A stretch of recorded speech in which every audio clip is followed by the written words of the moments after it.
आपल्याला फक्त आणि फक्त विकास करायचा आहे।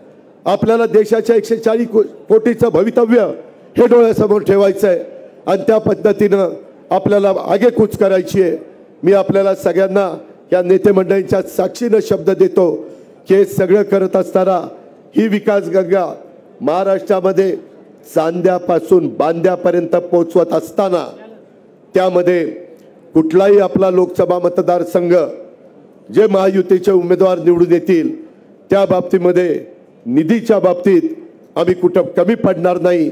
परंतु तुम्ही खोट्या नाट्या प्रचाराला आणि भावनिकतेला तुम्ही त्या ठिकाणी साथ घालण्याचा प्रयत्न करू नका। प्रत्येकाचे दिवस असतात, त्या दिवसात त्यांनी कामं करायची असतात, परंतु ते दिवस त्या ठिकाणी बाजूला गेल्यानंतर दुसऱ्यांना पण संधी त्या ठिकाणी द्यायची असते। हे वर्षानुवर्ष जसं पृथ्वी अस्तित्वात आली तेव्हापासून चालत आलेलं आहे, पुढेही हजारो वर्ष चालणार आहे। आपण पण त्या गोष्टीचा विचार हा केला पाहिजे आणि त्या प्रकारे माझी तुम्हाला सगळ्यांना आग्रहाची नम्रतेची कळकळीची विनंती आहे। एकंदरीत माझ्या मुस्लिम समाजाने देखील कुठं आपल्याला कुठं अन्याय होईल अशा प्रकारची त्या ठिकाणी भीती मनामध्ये बाळगू नये। एकनाथराव शिंदेच्या सरकारने सगळ्यात जास्त आजपर्यंतच्या काळात अल्पसंख्याक विभागाला निधी दिला। कधी मौलाना आझाद महामंडळाला 1000 कोटी रुपयाचं भाग भांडवल दिलेलं नव्हतं, ते त्या ठिकाणी एकनाथराव शिंदेच्या सरकारने दिलेलं आहे। ही गोष्ट विसरता कामा नये। इतर पण कामाला निधी दिलाय आणि संविधान, घटना आणि लोकशाही आणि निवडणूक याबद्दल तर नेहमीच निवडणुका आल्यानंतर विरोधक आता संविधान बदलणार, घटना बदलणार, लोकशाही खतरे में, आता निवडणुका होणार नाही, इतकं दादांत खोटं बोलतात। मित्रांनो, असं कधी आपल्या देशामध्ये होणार नाही। मोदी साहेबांनी तर संविधान दिन साजरा करण्याचं काम मागे 75 वर्षात कुणाला जमलं नाही, ते मोदी साहेबांनी केलं। हे पण आपण सगळ्यांनी लक्षामध्ये घेतलं पाहिजे। आज जगामध्ये अतिशय सुंदर देखणा अशा पद्धतीनं बाबासाहेबांचा पूर्णाकृती पुतळा इंदू मिलच्या परिसरामध्ये तेही काम जोरात चाललेलं आहे। त्यालाही कुठेही निधीची कमतरता आम्ही पडू देत नाहीये। मग आपले छत्रपती संभाजीराजे असतील किंवा बाकीच्या सईबाई असतील, इतर अनेक ठिकाणी मालोजीराजांचा समाधीचा जीर्णोद्धार असेल, असे प्रचंड कामं आपण हातामध्ये घेतलीत।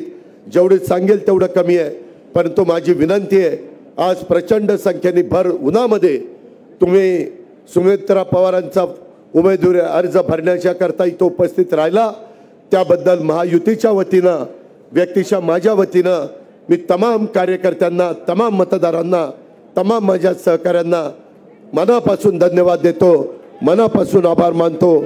आणि आपण स्वतः उमेदवार आहे अशा पद्धतीनं समजून आपण सगळ्यांनी इथं देवेंद्रजी तुम्ही आहात, इंदापूरला हर्षवर्धन पाटील आणि दत्ता मामा भरणे आणि तिथले सगळे एकत्र आले, प्रवीण माने आणि बाकीचे सगळे, तर तिथं लीड 100% मिळालंच पाहिजे।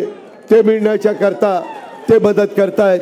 आमच्या पुरंदर हवेलीमध्ये विजय बाप्पू शिवतरे असतील, जालिंदर भाऊ असतील, बाबाराजे त्या ठिकाणी असतील, अशोक टेकावडे असतील, आमचे बाकीचे त्याच्यामध्ये दिगंबर दुर्गाडे आणि सगळे सहकारी असतील, ते तिथं प्रयत्न करतायत। तिथंही आपल्याला लीड मिळाल्याशिवाय राहणार नाही। बारामतीमध्ये लीड मिळणार का नाही हे बारामतीकरच सांगतील। त्याचबरोबर खडकवासला तर नेहमीच भाजपच्या पाठीशी उभा राहिलाय। अहो, तिथं रासपला चिन्ह माहिती नसताना 65,000चं लीड दिलं।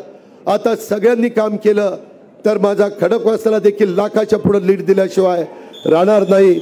आणि त्याच पद्धतीनं मुळशी बोरवेला ह्याच्यामध्ये कुलदीपजी कोंडे देशमुख आपल्याबरोबर आलेत, बाकीचे सहकारी आपल्याबरोबर आहेत आणि त्याच्यामुळं तिथंही चांगल्या प्रकारचं मताधिक्य त्या भागातली जनता दिल्याशिवाय त्या ठिकाणी राहणार नाही।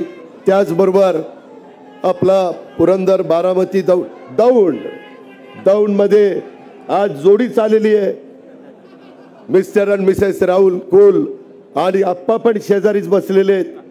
तर तुम्ही जोगं बरोबर असताना प्रेमसुख कटारिया जे बरोबर असताना, वासुदेवराव काळे बरोबर असताना, बाकीचे सगळे आमचे सहकारी बाबा जाधवराव, बाबा जगदाळे हे सगळे बरोबर असताना आपण तिथं एकोप्याने काम करा. त्याच्यामध्ये तुम्ही आला तर तुमचेही कार्यकर्ते, तुमच्या कार्यकर्त्यांच्या विचाराचे मतदार ते पण त्या ठिकाणी बरोबर आले पाहिजे. ज्या ज्या गोष्टी देवेंद्रजींच्या समोर ठरल्यात त्या पूर्ण करण्याचा शब्द आजच्या सभेच्या निमित्तानं मी अजित पवार तुम्हाला सगळ्यांना देतो. आपण फुले, सावित्रीबाई फुले आणि महात्मा फुलेंचा स्मारक देखील चांगलं करतोय. भिडेवाड्यामध्ये आपण काम करतोय. लवजी साळवे स्मारकाचं आपण काम करतोय. मातंग समाजाच्या करता आरटी आपण आणलेलं आहे.